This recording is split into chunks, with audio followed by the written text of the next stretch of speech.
फरसाण आणि तिखट रस्सा अशी झणझणीत कोल्हापुरी मिसळ.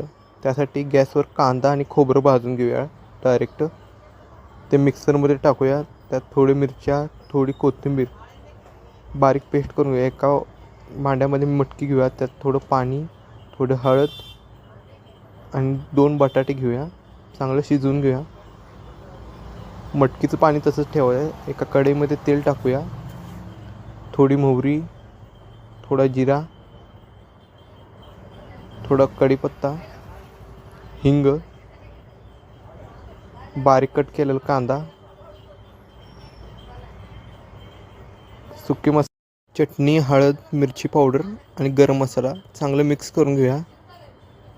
बारीक केलेली पेस्ट घालूया. त्यात चांगली भाजून घेऊया तेल सुटोसपर्यंत. थोडं मीठ ॲड करूया. त्यात